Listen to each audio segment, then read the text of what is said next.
Check, check.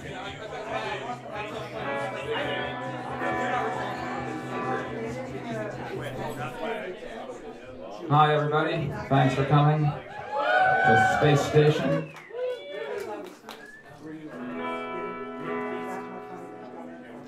My name is Jeffrey Lewis, and I'm here with my band. They'll join me in a little bit.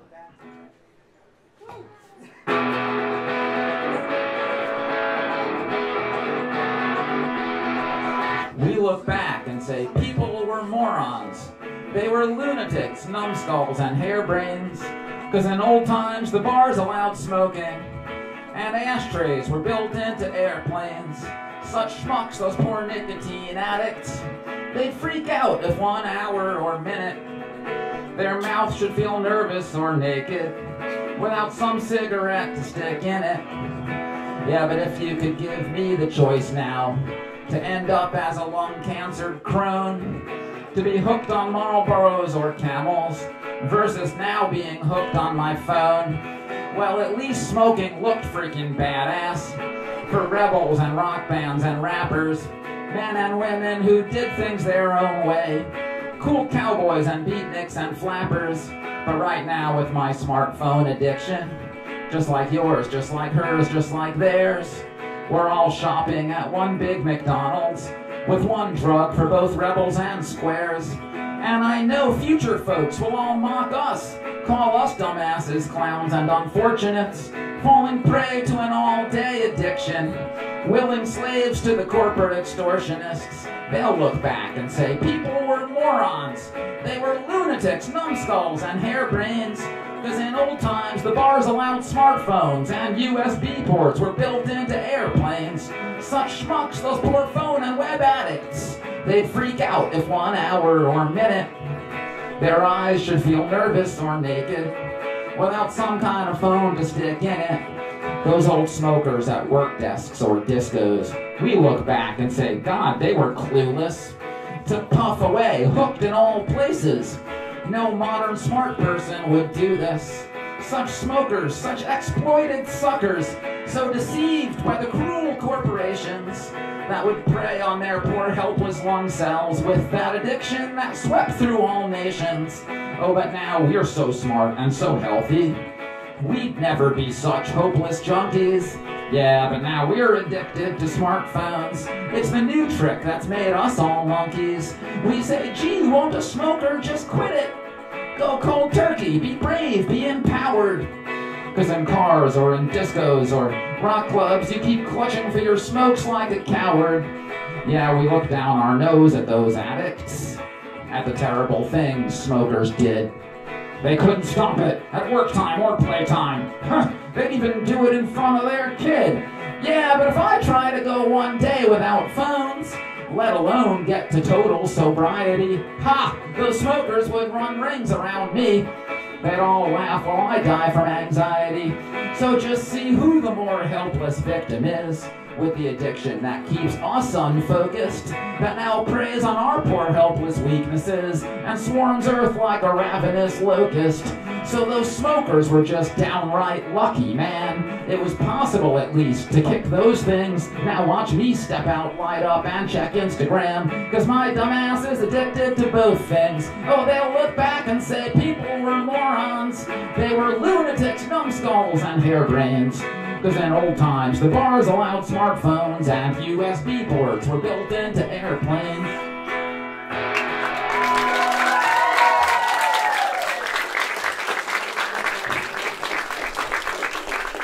Is the vocal mic too loud? Does that seem like kind of painfully loud? Is that right? Guitar should come up? All right.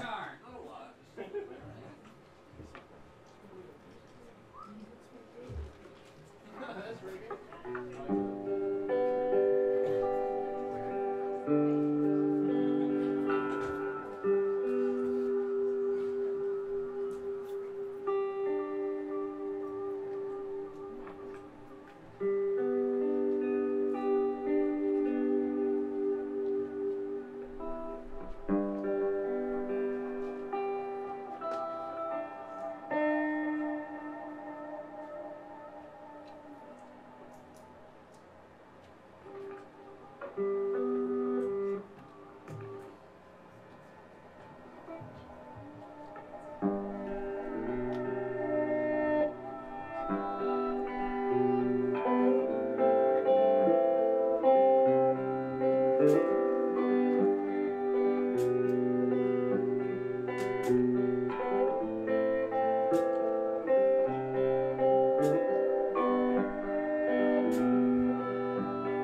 the land, before time,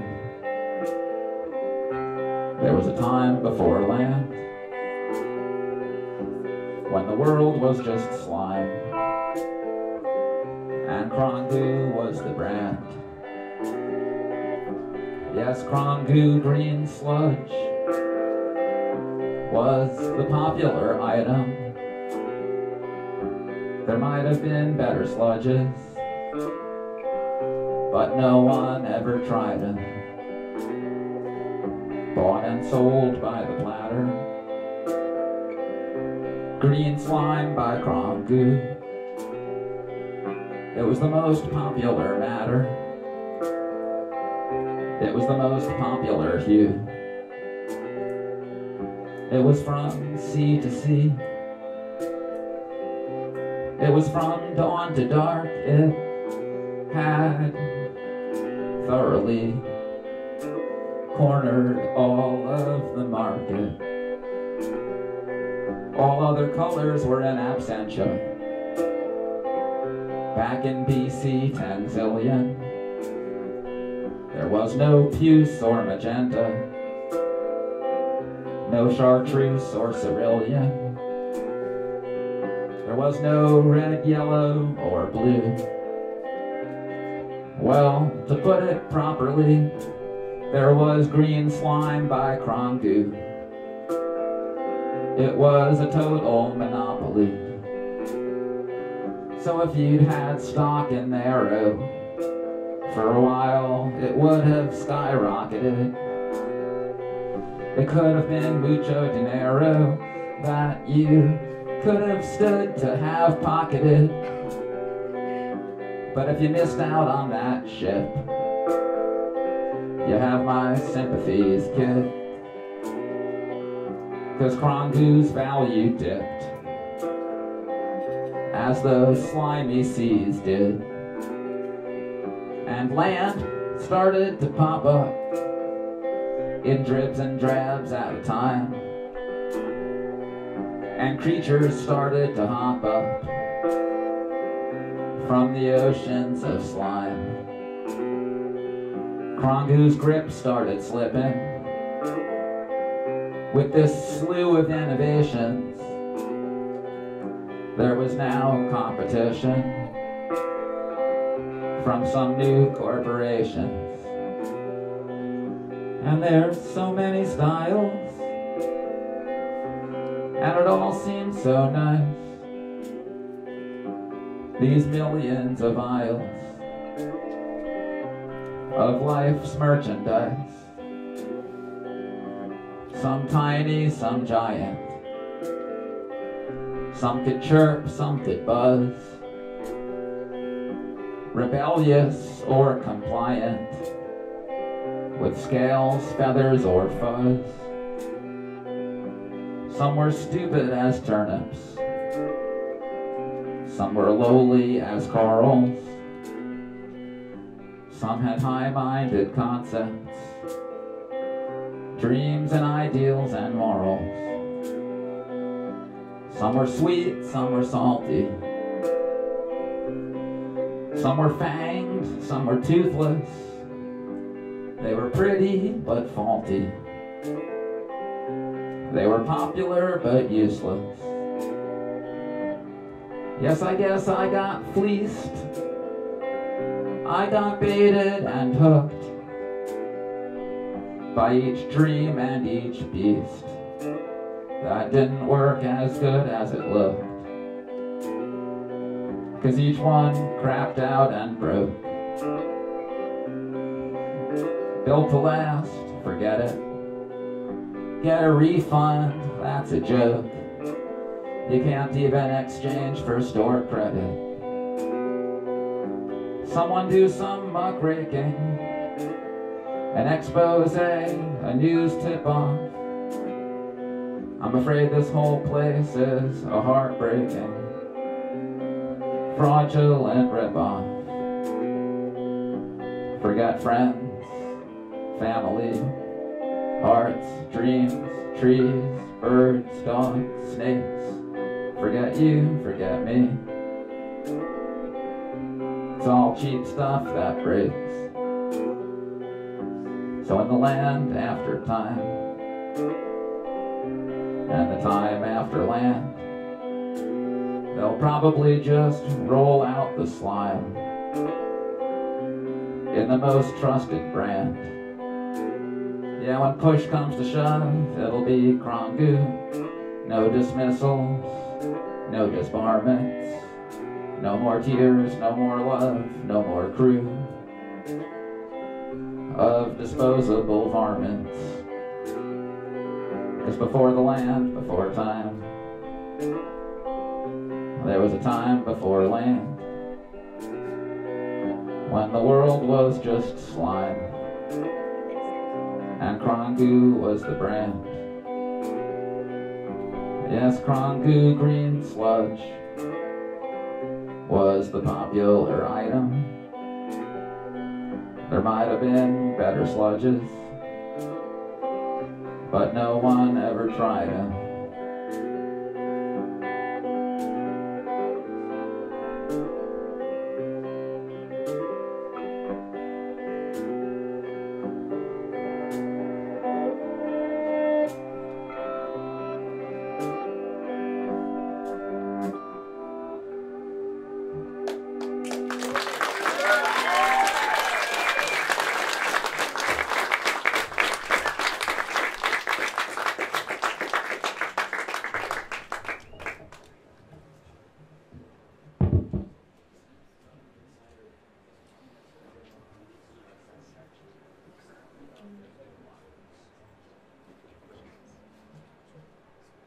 Okay, as long as everything's on. Sure. Bob. Boop.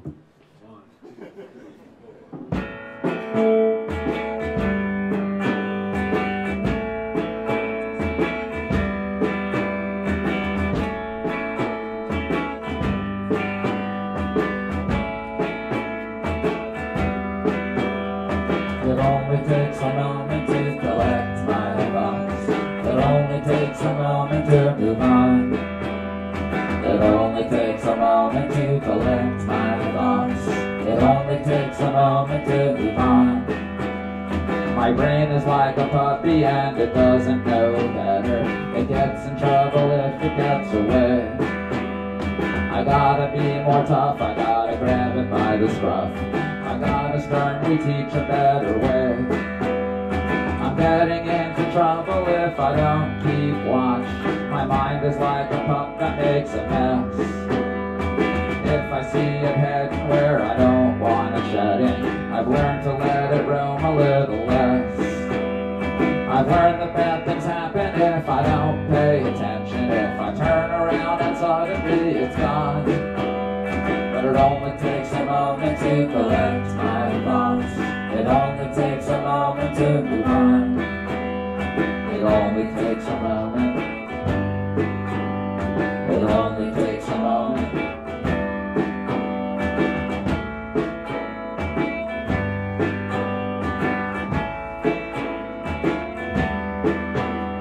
My mind is like a puppy new arrival from the town. How can I blame it? It's too dumb to know. I can't expect it to respond when I'm the one who let it wander. So it's up to me to train it where to go. 'Cause off into a dark corner it will surely stumble, or into where unstable things are shed. I'm the one who's left with all the wreckage and the cleanup, so I'm the one who has to teach it how to act. No, don't go there, get over here, I tell it. Come back here and treat me with respect. But it only takes a moment to collect my thoughts. It only takes a moment to reflect. It only takes a moment. It only takes a moment.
We'll show you the first little low-budget film of the evening here. Since at this point in our southern tour, we're starting to make our way back north. We finally turned around and started heading back north. We'll show you a low-budget film regarding New York City. If I can find the right film in the bag here. Many films in the bag. Oh yes, okay, we'll do this one. This is a low-budget biopic on the life of Keith Haring.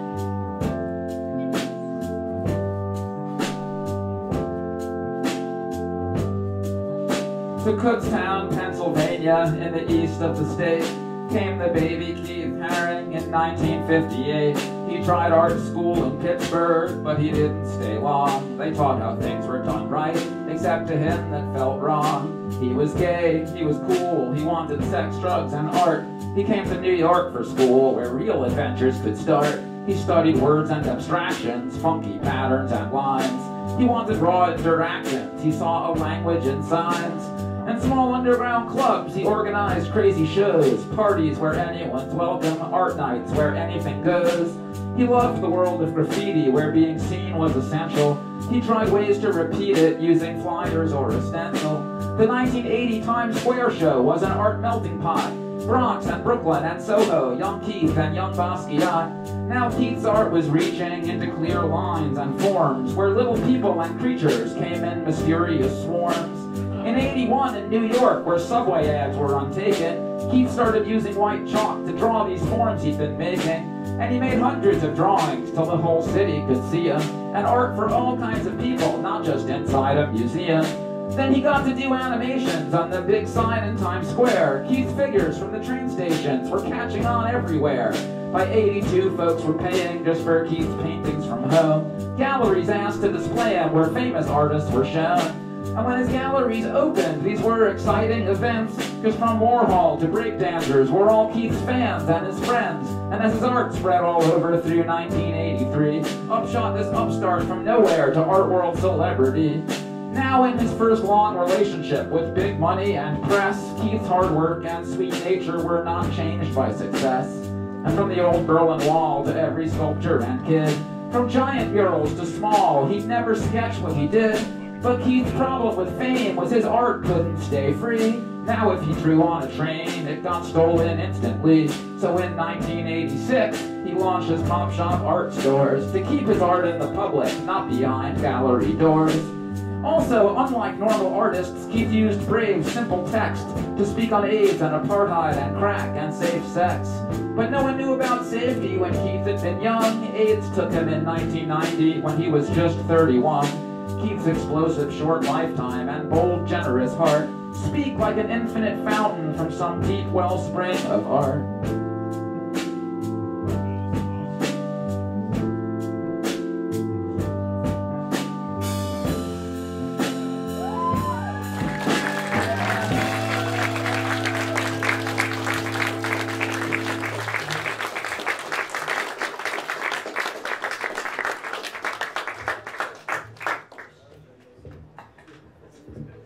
Thank you, Jeffrey.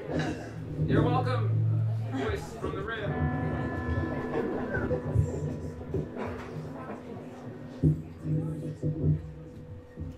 Well, this is a song that was sort of among the first batch of songs that I wrote, and my sort of introduction to making up songs was this idea that you should use songs as a very serious vehicle for talking about the deepest, darkest emotions and experiences that I was scared to tell people about. So when I was in my early 20s starting to make songs, this was an experience that I thought I should try to put into a song if I could figure out a way to do it, because it was a very dark, terrible experience in my past. And this song is called "The Last Time I Did Acid, I Went Insane."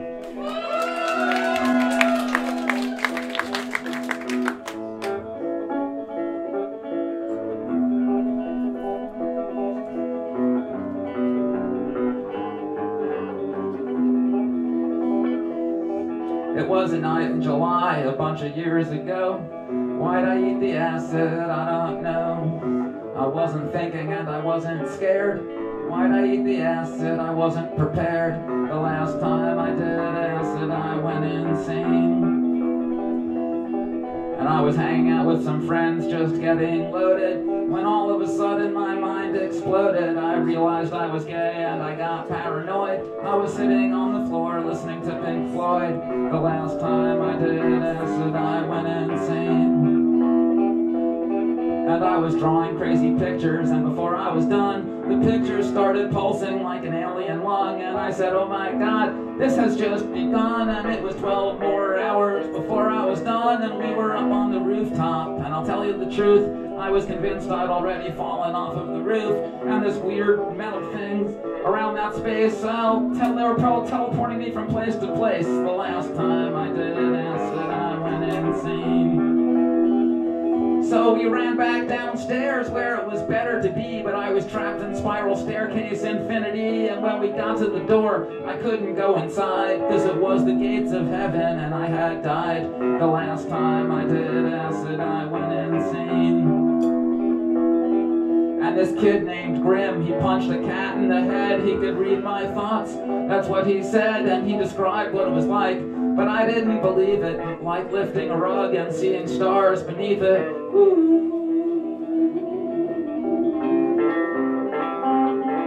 And the first rule of tripping was don't be with people you don't trust. The second rule of LSD, the rooftop is not a good place to be. The third rule is to be prepared. The fourth rule is to not get scared. The fifth rule is to stay serene, turn off your mind and float downstream. The sixth rule is to have a good friend at hand. The seventh rule, I hope you understand, is not to look too deep into your soul, or you might find a hideous, hopeless hole of hatred, hunger, infinite, idiot, mindless, meaningless, nothingness, nothingness, nothingness, nothingness, nothingness, nothingness, nothingness, nothingness, nothingness, nothingness, nothingness. And that's what I did.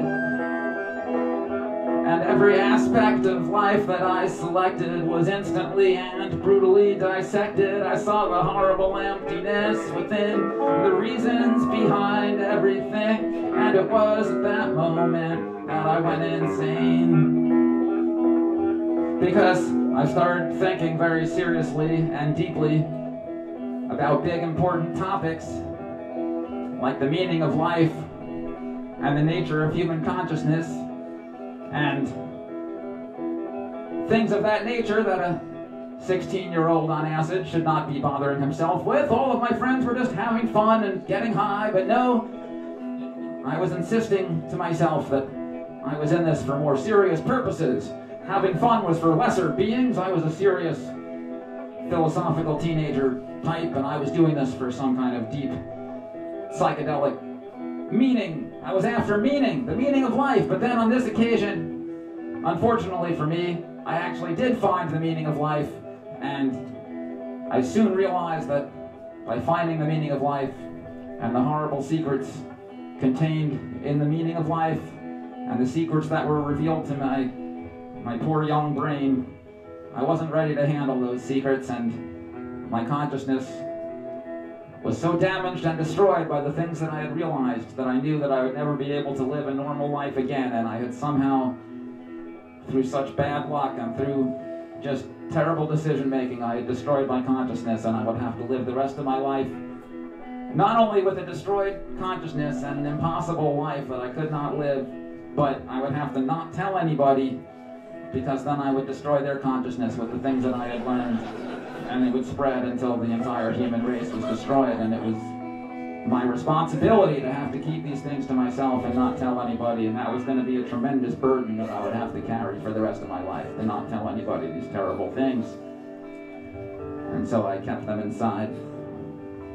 And as you can see, in the years since I was 16, the world of human consciousness has not been destroyed, so I've done a good job keeping mum on these topics, not telling what I learned on that fateful night.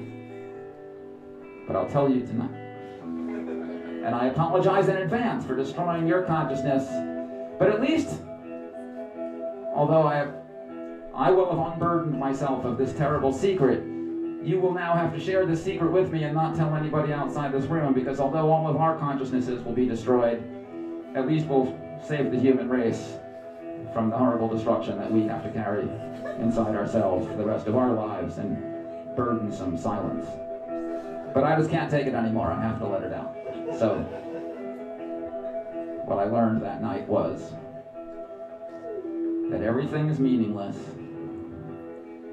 because nothing is true, because everything is true, because everybody thinks something different is true, and what is true to them is true, objectively true, but just to them. And each person has their own truth, which is true, objectively true, but just to them. And since everybody else has a different truth, all of those truths are equally true, and therefore none of them are true, and therefore everything is meaningless. And it gets even worse, because I knew you thought it couldn't get any worse than that. You were all taken aback in shocked silence, feeling your own lives be ruined. But not only does everybody think that something different is true, and that their truth encompasses all the other things, but I realized that that's just what I think is true. And therefore my life was ruined. But I also learned a very valuable lesson, which is that people like me just shouldn't do acid, and so I haven't done it since then, and that was the last time. Thank you.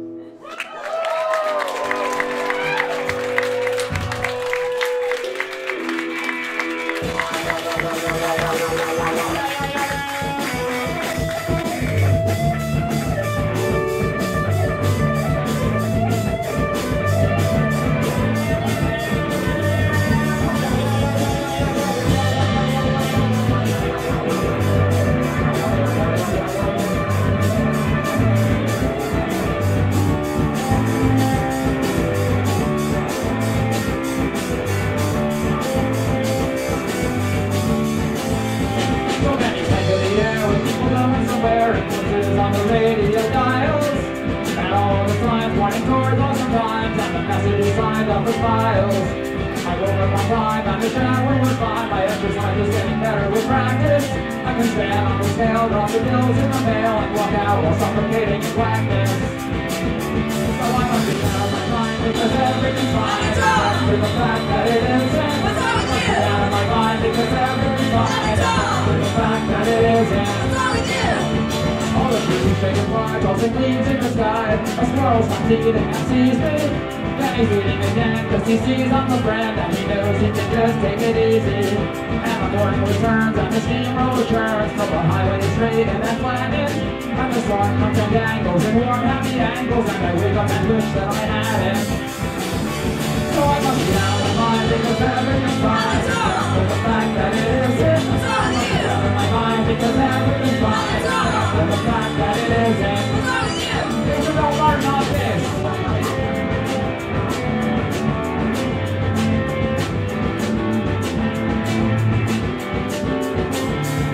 I can work on the truck, I can press when it's tough, I can make it to do this and do it.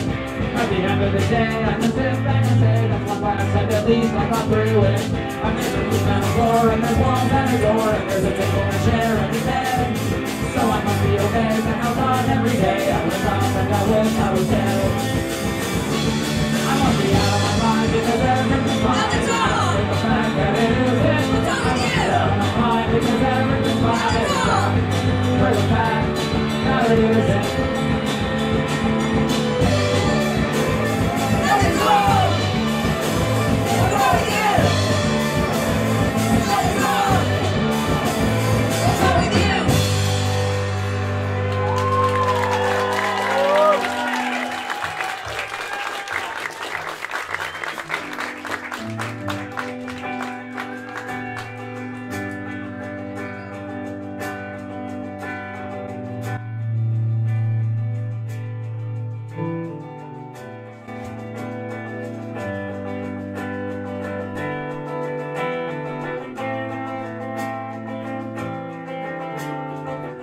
Late at night, cloudy light will creep over my old house.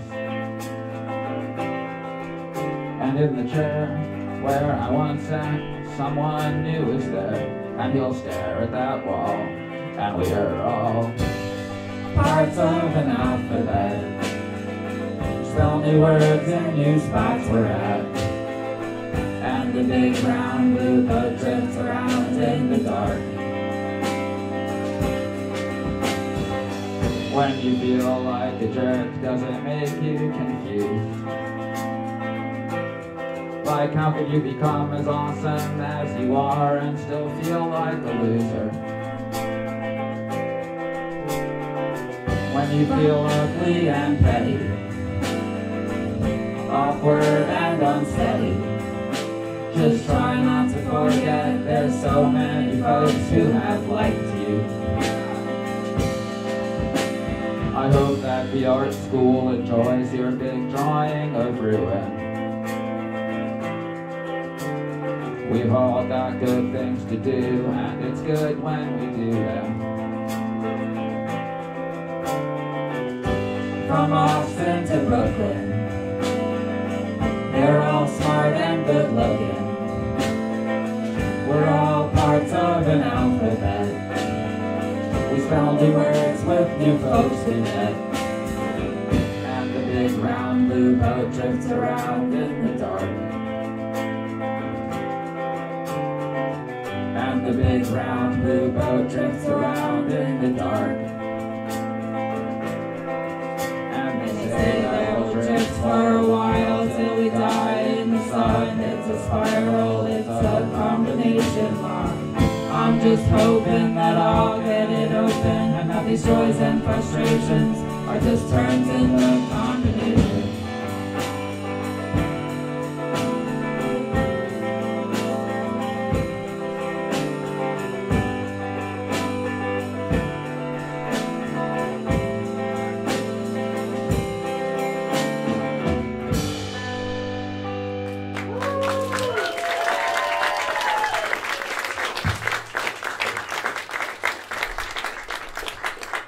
Here's another New York City story.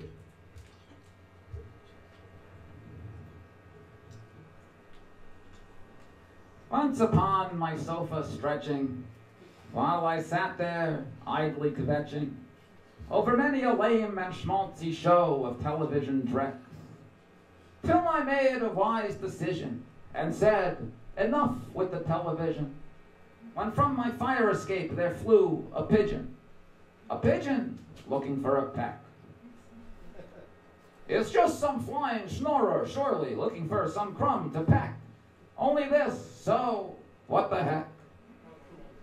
Inside my Lower East Side dwelling, while up the street some yelps was yelling, for how long there was no telling, while this pigeon pranced about, till perched upon my icebox, stewing, sat this bird, not even cooing. This pigeon, what does he think he's doing? He's just a pain right in my neck. One claw curled like a ratner's rugula, with beak for cocked and feathers for schluggana. Oi, I said, this bird's mishugana, flying right inside like this. You see my walk-up's nothing fancy. What makes you do this thing so chancy? Shoo, fly back out to Delancey. Unless you'd care now to discuss this. What reason do you have for coming, if you care now to discuss this? Quoth the pigeon, Bupkis.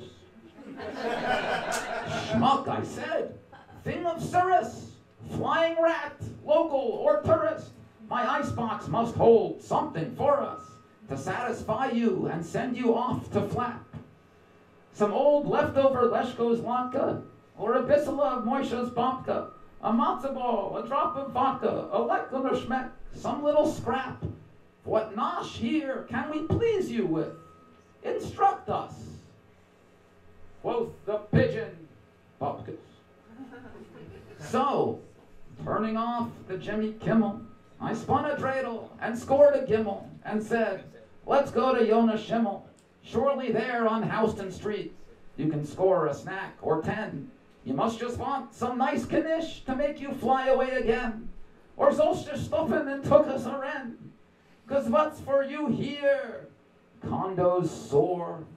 Old skies you flapped through are no more. Mom and pop shops you crapped on have closed the store. And City Corp won't take your trek. So, wasn't gain, old days gone by. Nest now the Bronx or Bedford Stye. Schlep off East Side Schlemazel Bird to Flushing or to Little Neck. Guy Bevansen, Guy Beck. But the Pigeon, I ain't kidding, still is sitting, sometimes on the counter shitting, staring beak first at the fridge, and his eyes have all the chutzpah of a macher as he struts around and treats me like a putz. Oh, this was sugar off twite pidge. So, we stay here, two old East Side klutzes. I'm still futzing, he still futzes. Me and this kachleffel pidge. And we'll be happy with what life has understopped us. Bumped us.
Roll, bus, roll, take me up.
We'll show you another low-budget film.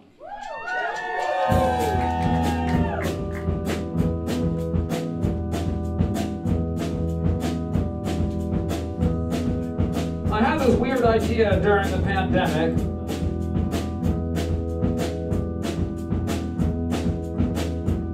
Where I thought, well, if you can cover songs, why not cover films? So I thought I'd make Jeffrey Lewis low-budget films out of films that I thought were great films to cover. So I figured I would start at the very top and do our own low-budget film cover of the greatest film of all time, which everybody obviously knows is Evil Dead 2.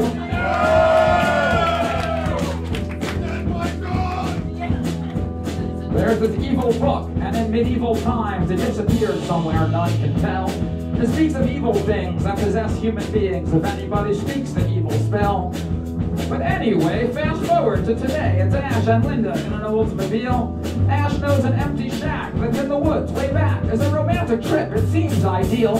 She's got a lovely necklace, but they both get reckless when they find a tape deck and press play. It's some historian who found that book again, reading out loud the spells you shouldn't say. So the things get into Ash's girlfriend Linda. She attacks and he chops off her head. With shovel, tools, and vice, Ash has to kill her twice. I guess that's why they're called the Evil Dead. For Ash's next big mess, his hand becomes possessed, and it keeps laughing, though it's unclear how.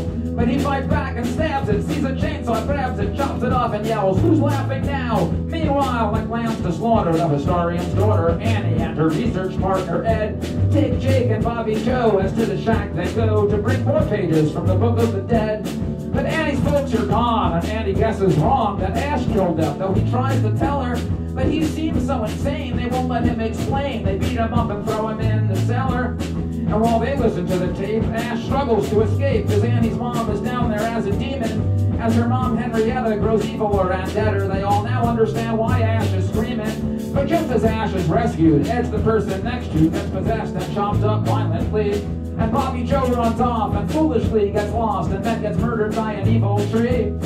Annie's new pages tell how to defeat the spell, but Annie's pages all get grabbed by Jake. He throws them in the cellar, down with that evil dweller, which seems to be a terrible mistake. And bad turns worse when Ash is possessed again, and in the battle Jake is stabbed and dies. There's only doom and death, now Annie's all that's left as Ash approaches with his evil eyes. But what the heck, it's Linda's lovely necklace. When Ash sees it, he returns to human. With a mighty screaming, love beats Ash's demon. He's reborn as a heroic new man. Next on the to-do list, strap chainsaw to his wrist, and a holster and a groovy shotgun. Ash heads to that basement where Annie's pages went, and hands the pages back each time they spot one. The cellar beast is defeated and reads the spells they needed to turn the evil spirits mortal. But Ash's severed hand stabs her and stops the plan before they're finished with the magic portal. The evils all fall through, but Ash is sucked in too with his chainsaw and his Oldsmobile. The poor guy never wins, now he just screams and spins as time and space get crazy and unreal. When he lands, he finds he's in medieval times. To live the film again becomes his fate, cause the knights all need him to fight the book's old demons. He screams no, but it's too late, so we leave Ash there, a hero in despair. The music rises and the credits fade. And though there's one more sequel, this film has no equal. It's the greatest movie ever made!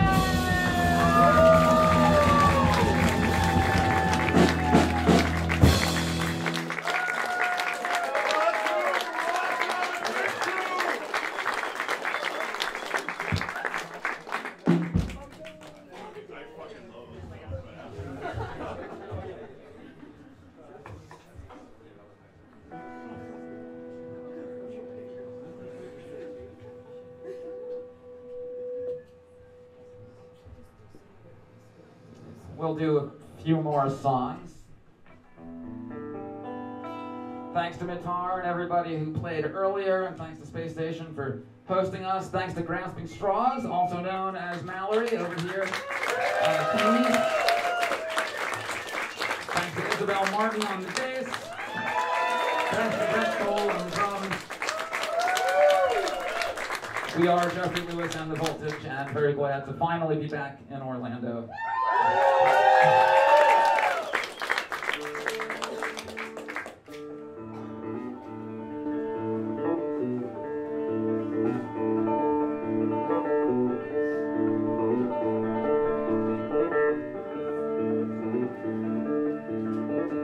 Fighting for survival is such a boring battle. I want to get into my car, I want to drive out to Seattle, where the used record stores have much better prices. But I don't have a car and I don't have a license. Should I take another walk to the DMV? Get another learner's permit with a picture of me? I put it in my wallet along with my $4 and the condom that's still in there that has probably expired. I'd leave home for New York, but New York is where I'm from. I'm just looking for a way to feel my life has begun.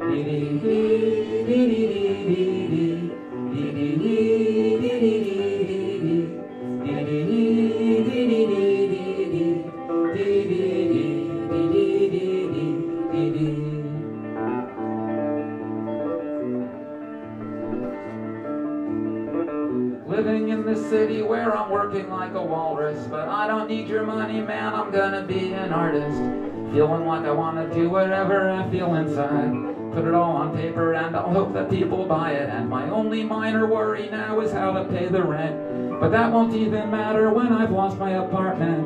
I'll really have no worries, I'll be just like a cassette that you've taped up the tabs of to put something new on it. And when I hit record, God only knows what I will be. And if there is no God, then it's a better mystery.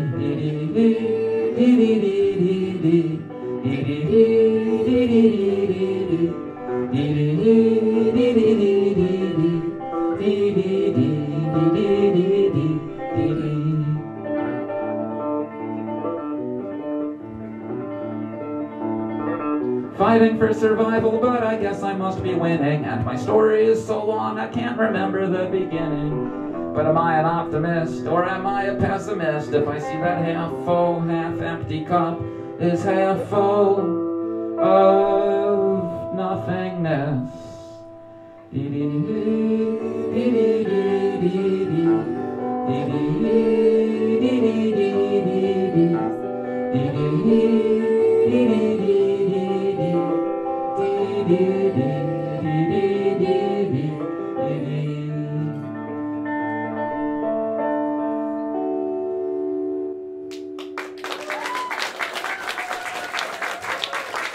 Thanks.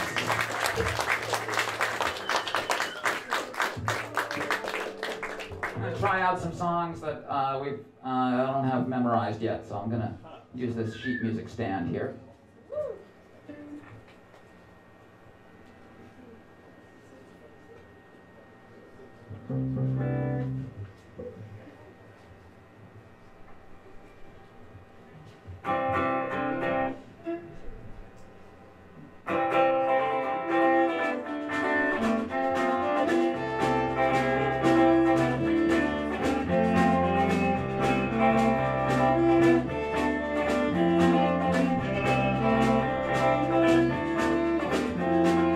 Things that people give me have gotta go into the trash. Letters people send me, I always burn them into ash. Cause someone wants to give it, means I have to keep it. Why? It's chucked straight into the trash or be stuck with it till I die. A vinyl and a t-shirt from the band that I once played with. A mug with my name on it from a family I once stayed with. An elaborate handmade birthday card adds an extra special factor. That just makes it slightly harder to stuff down the trash compactor. These things that people give me gotta go into the trash. Letters people send me, I always burn them into ash. Cause someone wants to give it, means I have to keep it. Why? Now I must chuck it in the trash or I'll be stuck with it till I die. Photographs and comic books, an old scene that a friend did. Gotta store it the rest of my life, is that what he intended? You only pressed 9 copies of your poem book, that's great. Presented me one as a gift, guess what, now there's just 8. Cause the endless flow of clutter has to have an exit strategy. I chuck stuff from my grandmother, tossing your tapes, not a tragedy. I know this friendship bracelet hardly takes up any space, but the same's true for 10,000 other tchotchkes in my place. So things that people give me have gotta go into the trash. Letters people send me have gotta get burned into ash. Just cause you wanna give it, means I have to keep it. Why? I just chuck it in the trash or be stuck with it till I die. A baseball cap I got from playing at some record store. A ticket stub from Fish at SPAC in 1994. The Haring menorah and announcement of your newborn. 10,000 lovely drops of rain that form the giant crap storm. So straight into the trash go all these gestures of goodwill. It's only basic math, from here on out, be killed or kill. These heartfelt, sentimental objects soothe us and unite us. But I can't let my apartment be a mountain of detritus. So things that you might give me, I throw right into the trash. Letters that you send me will be read and burned to ash. Just cause they want to give it, means I have to keep it. Why? It's chucked straight into the trash or be stuck with it till I die.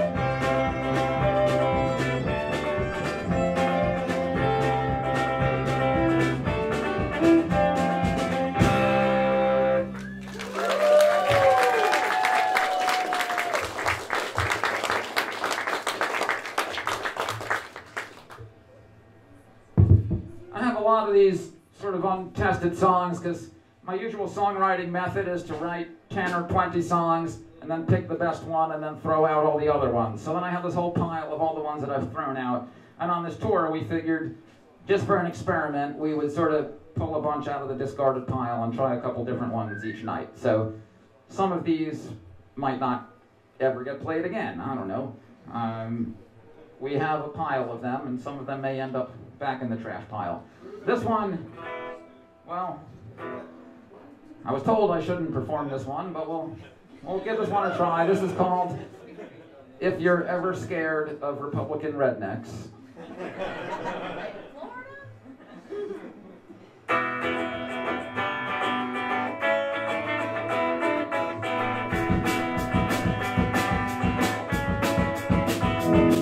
Every day I read the news of Republican rednecks, sends a chill up my liberal spine. They seem to be in a reality disturbingly very different from mine. There's really millions that think that the election was stolen without a fraction of an evidence shred. They think Biden's the worst thing and Trump's a good person, like reality was turned on its head. But if you're ever scared of Republican rednecks, always just remember one thing. They had all the guns, they thought the country was stolen, and they still didn't do anything. Bunch of chicken motherfuckers!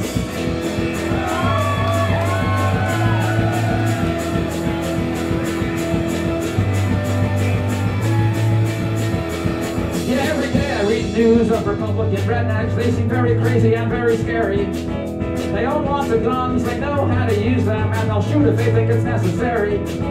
They're rough and they're tough, and they believe stupid stuff that's been building slowly in drabs and dribs. Till they're super far gone, they believe QAnon, and they fantasize of punishing libs. But if you're ever scared of Republican rednecks, always just remember one thing. They have all the guns, they think the country was stolen, and they haven't even done anything. Total pussies!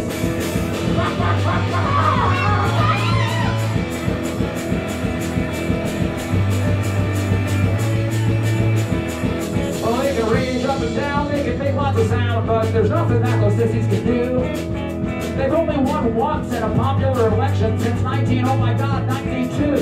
If the country was stolen, would you sit and do nothing, just complain about it year after year? So just look at all those millions of gun-toting rednecks and realize you have nothing to fear. They could form a whole army, or at least a militia, or at least a single suicide bomber. I mean, they're literally convinced the U.S. has been stolen, and this makes me feel 100 times calmer. Because if you're ever scared of Republican rednecks, always just remember one thing.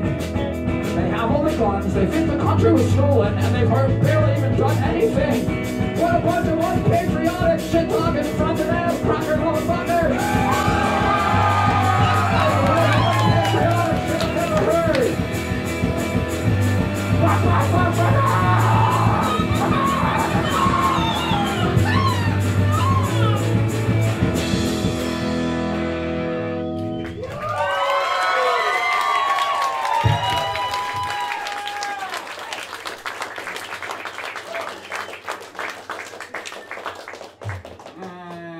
Maybe that's enough from the trash pile for now. Thanks. All right, we'll do a couple more things and then wrap up here.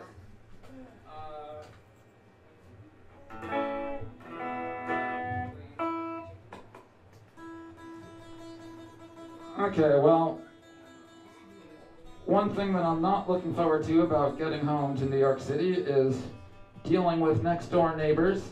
And here's a song about a next-door neighbor. This is a song about an old man living in the apartment next door to mine who got in the habit of screaming in the middle of the night. And this song is called Sad Screaming Old Man. A sad but true story.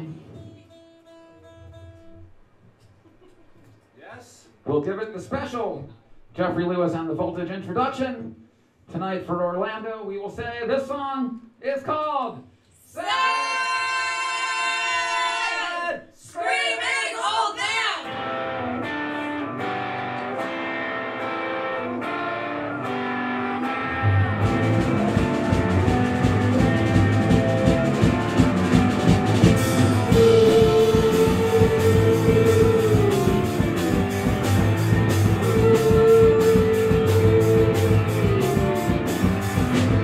I'm used to apartments with walls that are weak. Sometimes I hear it all if my neighbors would speak. But this recent apartment, that bedroom that I got, started out seeming decent, more boring than not.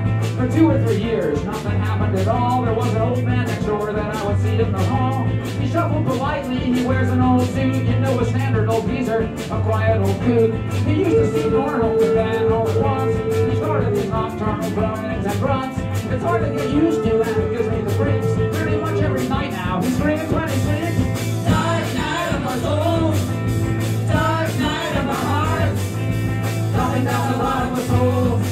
I just need to get some sleep, I don't know when I might begin, but I don't want another minute in this single-story purgatory. Stop the torture, old man, and please don't be myself from the future. If it was a dog bark or a screaming infant, I'd probably be fine, back asleep in an instant. But picture me lying there alone in my bed, when this old man just lets out these shrieks near my head. And now every night at like 3 in the a.m., I get woken up by all this miserable mayhem. Who's being dismembered? What the hell's wrong? I'm scared that he'll send me insane before long, and it makes me afraid just to leave me like I am. Cause it could be my fate, a lonely screaming old man. Tell me, what did he do in his youth for this torture? What if I'm damn and it's true that he's me in the future? Dark night of our souls, dark night of our hearts, dropping down the bottom of souls. I just need to get some sleep, I don't know when I might begin, but I don't want another minute in this single-story purgatory. Stop the torture, old man, and please don't be myself from the future. I'm used to apartments with walls that are weak. Sometimes I hear it all, and my neighbors would speak. But this recent apartment, that bedroom that I got, started out seeming decent, more boring than not. But now it's like trying to sleep in a Guantanamo cell block, or a hospital hellhole for some horrible shell shock, or a medieval dungeon with sadistic conditions, where some pitiful someone is getting whipped while you listen. And you know in the dark when your mind is just spinning, their beginnings. I drift off for a bit and then he's building some more. And I'm scared that he's me and I'm the him from before. I get some paranoid fantasies, my scenarios, they seem to in the daylight. But for now, again, there he goes. Dark night of our soul. 3 a.m. Dark night of our heart. 4 a.m. Tumbling down the bottom of soul. I just think he's just some sick, I don't know when I might begin, but I don't want another minute in this single story purgatory. Stop the torture, old man, and please don't be myself from the future.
Thanks a lot. I'll show you one more low-budget film.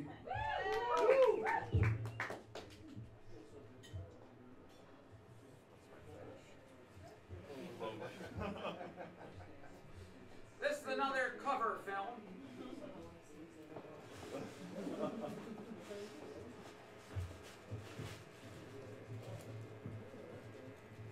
I know Evil Dead 2 is like a sort of famous great film, but this one we're gonna have to delve into the realms of cult obscurity.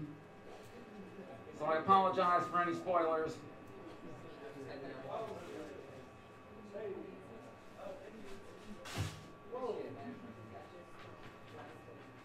So yeah, low budget cover of this Star Wars film. If you haven't seen it, I'm about to save you 2 hours.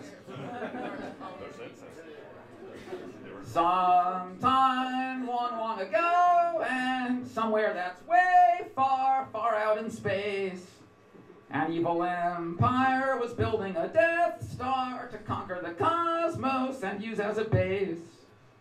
Darth Vader ruled, but some rebels refused, and a rebel named Leia stole Vader's secret plan. She got caught as she fled, but her droids flew ahead to a desert in hopes to get help from a magic old man. By fluke, they meet this guy, Luke. He sees her message for Obi-Wan. Luke knows him, so then he shows him, and Obi tells Luke what's going on. He says, lad, you're a source of what your dad had. It's a force. And he said, I'm a Jedi. I'll give you a course in its proper use. Then let's find this rough bar where the 2 best pilots are. And with Han's Millennium Falcon, we all can go break Leia loose. They bust her out from the base with close calls. Obi fights Darth. They escape, but he falls. Then the rebels are facing the Death Star, but they know its weak spot from Leia's maps. So on Luke's flight, the Force helps him shoot right. He shuts his eyes tight and blows it to scraps. It's a great day, although Darth flew away. Rebels praise Luke and Han for helping them win the war. So they're all new friends and the first chapter ends. Although actually now retroactively that's chapter 4. Ba, ba, ba, ba. Thanks a lot. Have a good night.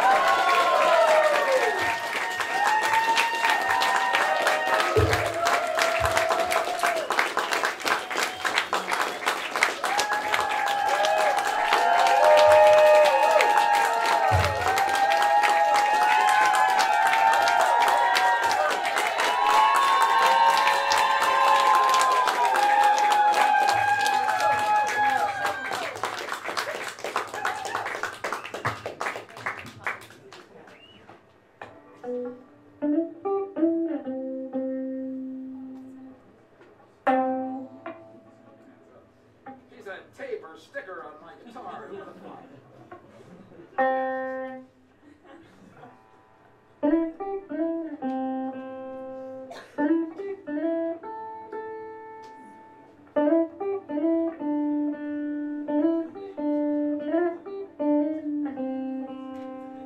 You say you've got a heavy heart.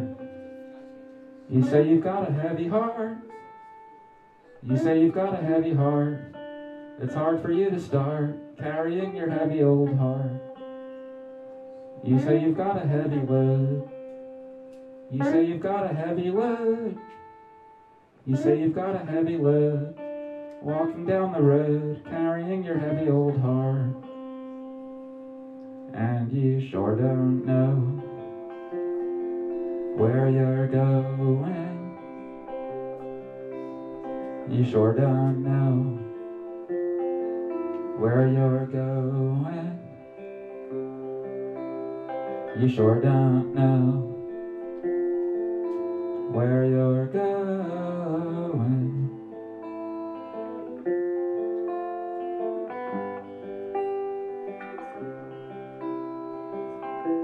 But I say that the sun don't know when it's glowing. A flower don't know when it's growing. A river don't know when it's flowing. You're doing better than you know. You're doing better than you know.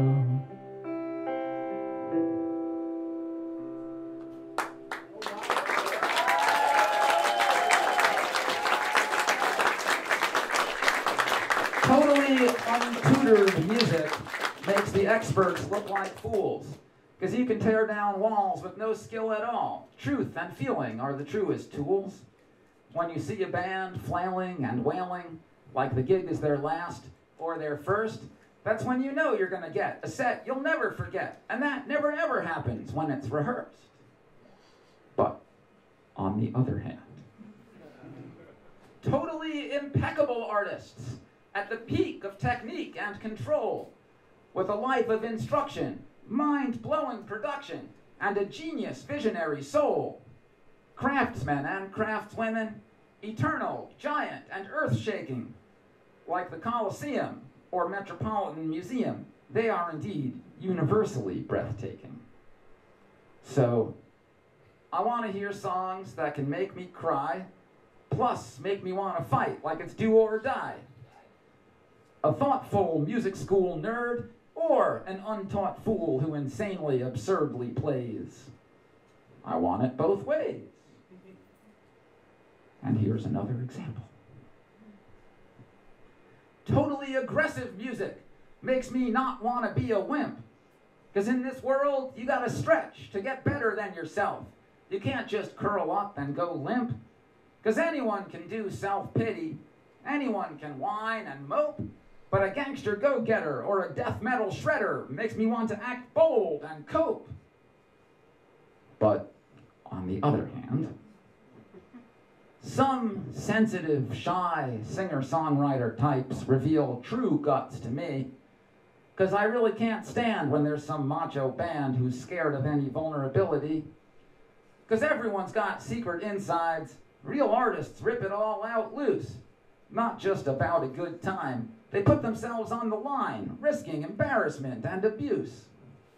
So, I want to hear songs that can make me sigh, plus make me want to fight to live free or die. Admit you're unsure, or face it with a pure, hardcore gaze. I want it both ways. Is it a contradiction to want fact and fiction? Is it greedy to like graffiti and Van Eyck? Slick disco funk and a sick punk that's drunk? I want to hear hippie-hating straight-edge skinheads. And I want to hear Purple Haze. I want it both ways. Just one way? Nuh-uh. Just the other way? Nuh-uh. Neither way? Nuh-uh. I want it both ways. Always. Yeah!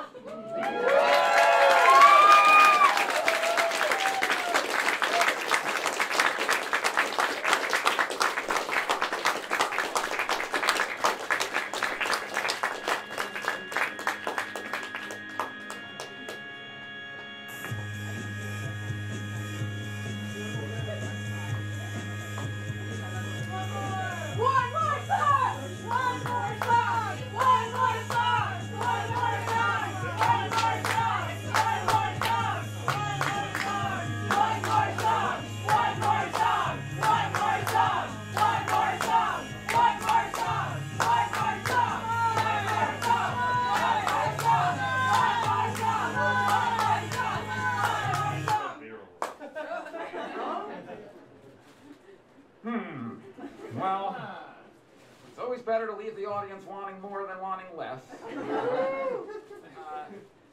I do have another low-budget film here that I'll show you.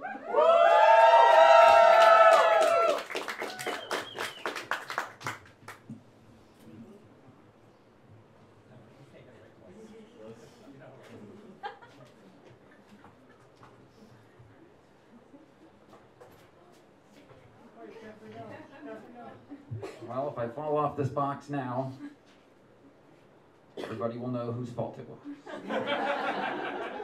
Okay, here's a music video I made for a song on my second album. I saw a hippie girl on 8th Avenue. She barely looked at me for a second or two. And I suddenly realized I no longer look much like a hippie. She had a long, thin dress and rainbow clothes. Not long ago, I wore one of those. But nowadays, I guess, I don't dress very much like anything. I had a great pair of bell-bottoms. I had two. My friend borrowed one, and the other I outgrew. And soon to the eye, I was turning into another nondescript guy. Except I still traveled light, and my hair was still long. I still hated deodorant, and I still sang songs. But over the years I had noticed I wasn't dressing as colorfully or psychedelic as I used to. Because I had worn my tie-dyes until they'd rotted to shreds. Then I could no longer follow the Grateful Dead. Then it had gotten to the point where I didn't even identify with most Fish fans anymore. And I knew someday I'd probably cut my hair, and I knew the day after that I probably wouldn't even care. So is that what it all comes down to? All along, everything that you feel will one day feel wrong. I was talking to my friend Eric just to see what he thought, and he said, "Jeff, it's weird, but I no longer look like a punk. I guess we don't need our clothes for an identity crutch." And we looked at each other, and we didn't look like much. And we looked out at the world like a movie theater, at all the hippies and the punks and the skinheads and the skaters. And someday or other, maybe sooner or later, they'll come to the realization that what's important is whether you can carry on a friendly conversation, and that it's not what you wear on the outside, it's how you think and feel on the inside. Thanks a lot.